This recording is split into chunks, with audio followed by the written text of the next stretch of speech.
Books on a Boat with your host, Garrett Wright. Great guy, nice hair. Coach Gill's class, Garrett here. Today we're learning about the Romanov family. Tight book, great book, amazing book.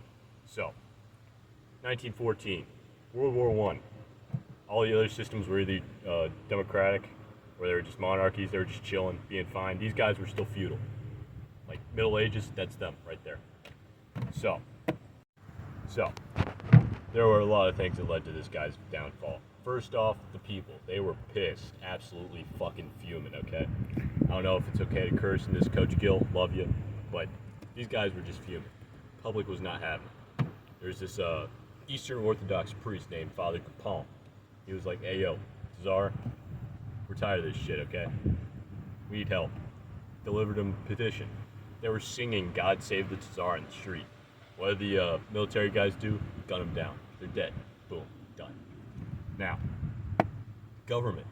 They weren't too hot either. Rasputin cured their son, which would, like, he would bleed if he got, like, even a little bruise for, like, weeks. So Rasputin cured him, and everybody was like, hey, yo, this guy looks homeless. I don't fucking like him. He's disgusting. I hate him. And Rasputin was like, hey, yo, chill. The Tsar's on my side. So they were kind of feuding about that. That didn't set up good either. And even the own Romanov family, they're a feud. Some of their family members were like, hey, yo, I don't know about this Rasputin guy. He's kind of like the Antichrist. I know. Weird. So, not only were these guys receiving heat from their own government and the people, but even other nations. So, Tsar was like, hey, yo, I'm being coronated. Free beer and pretzels for all the people outside. They came swarming in. 13,000 people died from just being stepped upon. It's crazy. And then the night after that party, where 13,000 people died, the Tsar goes and parties with his boys up in France, I think it was. And then people were like, what the fuck, bro? Don't even war? Loser. So that is why the Romanov family was doomed to fail. I'm your host, Garrett Wright. Welcome to Books on the Boat. So, what you just saw was the bare bones of it. I did not want to drop my phone in the lake, so I kind of got it quickly over with. But I'm just going to give you the bare bones, not the bare bones. I'm going to give you a little bit more meaty section of it. Just say this is like a steak. Like, that was just like the fatty section you don't want to eat, but just there. And this is the in-depth section. So, if you watch till the end, I don't know, I'll just put a funny video at the end if you want to watch that. But yeah, this is the in-depth version, Coach Gill. So the thesis statement was, Romanov family was doomed to fail because they lack support from the people, they lack support from their nobility, and they lack support from outside nations. So the people, Father Gupon, he was a peaceful priest, great guy. He's like, you know what? We're all tired of this. Let's just go out, deliver to Tsar a petition. So they peacefully protested in the street. They even let the Tsar know that they were doing it. They like sent a message saying, hey, we're going to be in the street at this time, protesting. Hope you chill with that. All right, bye. So they were just marching in the street. They had pictures of the Tsar and his family. They were singing God Save the Tsar and walking up to the palace. And guards were waiting for him. They were waiting. And Gupon's like, hey, yo, let me give this petition to our lovely Tsar. And the military guy was like, oh, yes, let me just answer that with a hail of gunfire. It just absolutely killed him, absolutely destroyed him. And there was another instance before that when he was getting coronated.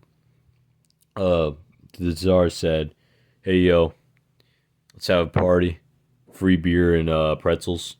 Everybody come on in, it's all good. Now, the people were starving, okay? They didn't have much to eat. They literally had watered-down cabbage soup every night with little pieces of meat in there if they could find any. And they were like, oh, hell yeah. This guy's got food. So they just absolutely run in there like a whole bunch of cows being herded. And then, in the chaos, 13,000 people die. 13,000. Gonna have to look at the thing, but pretty sure it's 13,000. Pretty sure. I'll put a little text up there if it's not 13,000. But yeah. And then the nobility. So, their son Alex, I think it is. It's weirdly spelt. He had a condition where if he got bruised, he was like in the bed for a week. He was worthless, absolutely worthless. So one day he got really badly bruised, and he needed the help of doctors, and even doctors couldn't figure out what was wrong with him. So the Tsar family heard about this guy in Siberia that could work miracles, and they sent him in. And there's a theory that the Rasputin took him off of his like doctor prescribed pills instead of actually performing a miracle. But whatever he did, it worked, and the kid was fine afterwards. So they really liked the Tsar. But the thing was, he was just disgusting, homeless looking. Had a huge beard, had a great beard, and yeah, they just didn't really like him. He just seemed like an outsider, and they didn't really like peasants because they're rich. I don't know. So yeah, they were feuding about that. One guy even like just absolutely just destroys him just because he starts praying on the stairs, trying to get into a church or something, and they won't let him. So he just prays on the stairs, and the guy just kicks him in the abs. So yeah, it's kind of weird. Then let's see. Oh yes, even outside nations didn't support him. After the incident that I described a couple minutes ago, where he just went to a party even though like 13,000 people died in his own nation. One of the English ministers there was like, "Hey yo, fuck's wrong with you, dude?" He was like, "Bruh, man's got a party, you know." And he was like, "Bruh, that ain't fly. That ain't fly." So yeah, they already didn't have a good message of him, even without that, because his people just leave in absolute just shambles. I remember the housing for the peasants were so bad in the country areas that not even cockroaches would live inside the houses that they had. And the cities, oh, the cities, they were paid very little, almost slave labor, basically slave labor. And soup was terrible.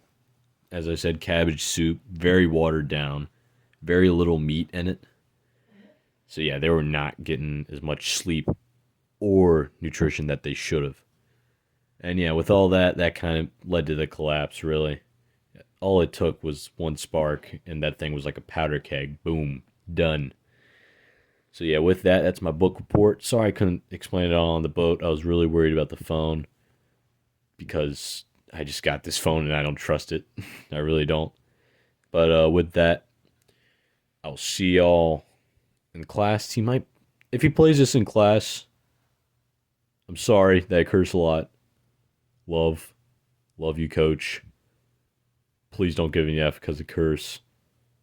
Really, I just blank sometimes and just fill that void with curse because I don't know what the hell to say. See, there it is now. But yeah, with that, I'll sign off now, and I promise y'all a funny video at the end. So here it is.